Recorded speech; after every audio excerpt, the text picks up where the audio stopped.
Hello, I'm Martyn Lyons. I'm the author of a new book on the impact of the typewriter. The original English version is The Typewriter Century, A Cultural History of Writing Practice, first published by Toronto University Press and soon to appear with ampersand with the title El siglo de la máquina de escribir. This is really a book of cultural history, as I see it, and it's addressed to cultural historians, but I think it would also interest anyone interested in the media and communications, as long as they're interested in the old media rather than the new media. And it will appeal to anyone interested in how writers write in the process of composition, which is a large part of my story. So I write as a historian, but the book, I think, will appeal to anyone with literary interests as well. And I've written it in a relaxed style, I think, so it will appeal to that mysterious person, the general reader.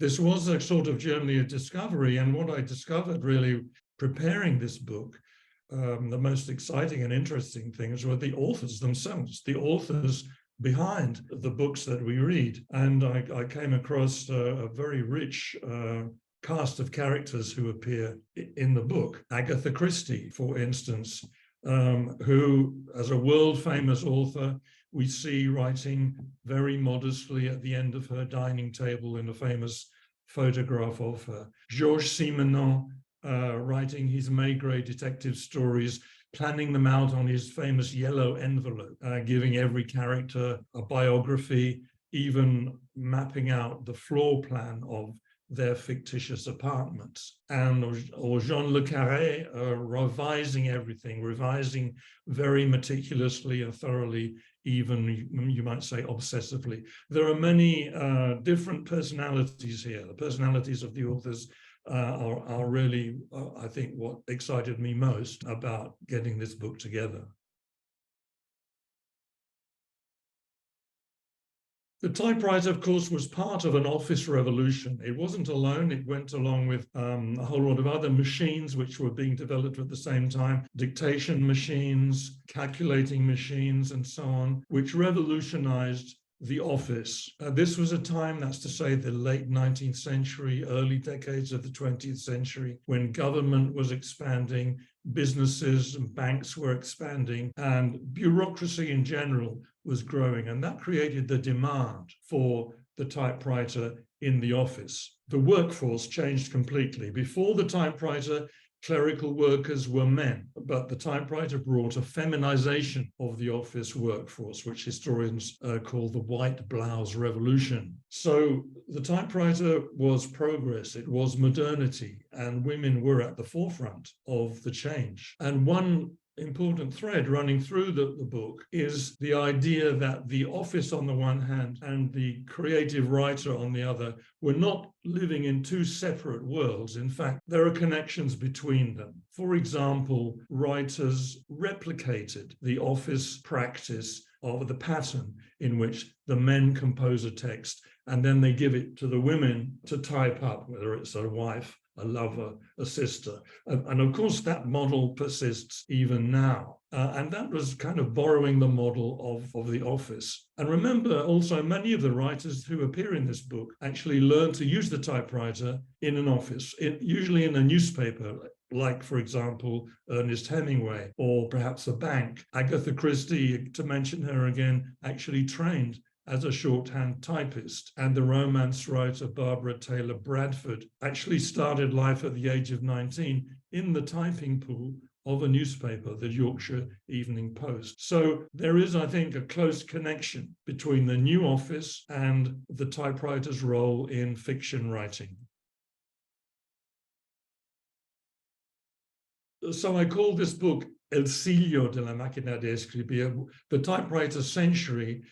It is very roughly a century, and it begins in the 1880s for me, when Mark Twain, the American novelist, claimed to be the first novelist to use a typewriter. He was talking about his book Life on the Mississippi, which appeared in 1881. Of course, Mark Twain never actually used a typewriter. He had a typist to do it for him. But that's the beginning, I think. And if you want an endpoint, I take the endpoint in 1968, when the British thriller writer Len Deighton becomes the first, I think the first, to write a novel on a word processor. And he used an IBM. And in those days, an IBM was an enormous contraption, and it had to be hoisted through the window of Len Deighton's London apartment on the first floor by a crane. There's a photo of this in the book.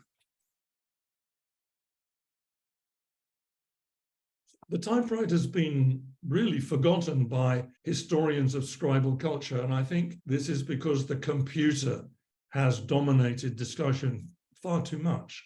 There's always a tendency to look at the history of writing in three separate stages. First, there's the age of handwriting. Then there's the age of printing.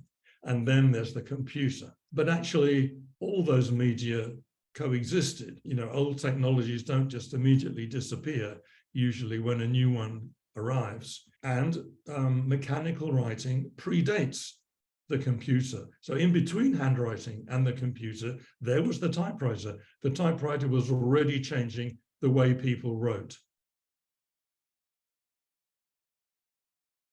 Writers developed a very close relationship with the typewriter in a way that never seems to have happened with computers. The example I start the book with is the example of Larry McMurtry, who accepted the Golden Globe in 2006 for his work on Brokeback Mountain. And he didn't, when he stood up to make a speech to acknowledge the award, he didn't thank God as some do. He didn't thank his mother as others do. He thanked his typewriter. All together, I think there were two common responses to the typewriter. It's very hard to generalize because everyone had a sort of different individual response, but I've picked out two common themes. First, many writers felt that mechanical writing on the typewriter depersonalized what they wrote. It created a new distance between themselves and the text, which now seemed sort of uniform, standardized, devoid of any individual sign, individual character. This made them look at the text that they'd written more impersonally, more objectively, more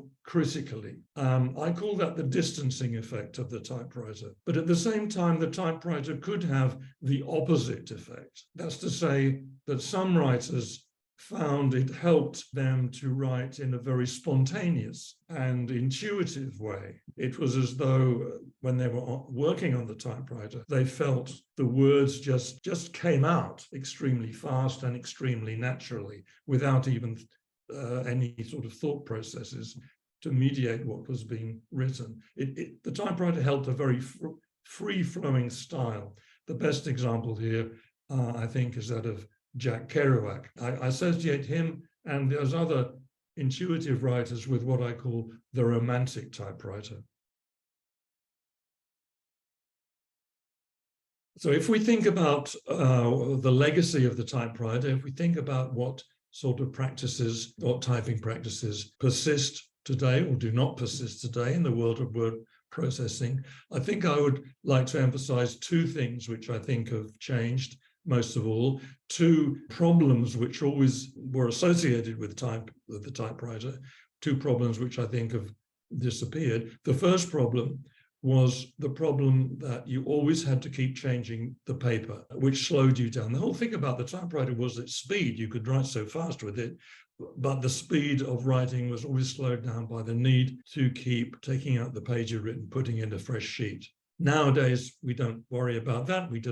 We have the continuous scrolling, which we can do on the screen. And I'm interested in the fact that we use that word scroll, which takes us back to medieval documents, even though medieval scrolls were read this way, as it were, horizontally and not. You didn't scroll vertically as we do now.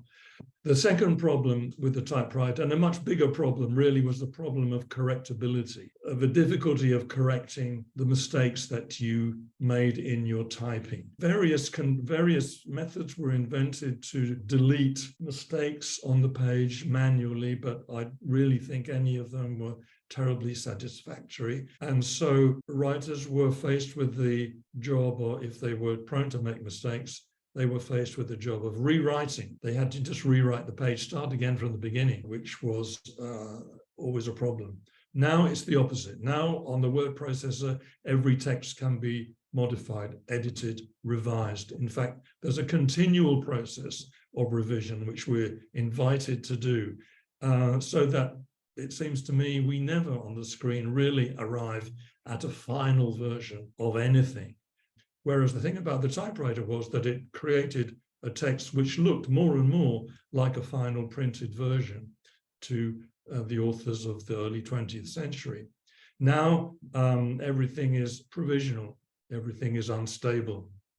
But I mean, it's interesting too that we still use the language of the paper-based office. We still talk about files, and we put the files in folders as though we were in a traditional office. And we still actually use a program called Microsoft Office, at least I do.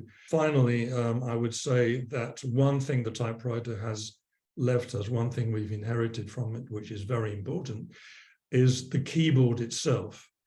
The QWERTY keyboard, if at least it's QWERTY, if you're using an English language keyboard, the keyboard was invented for the typewriter, and maybe that is the typewriter's most long-lasting legacy to us today.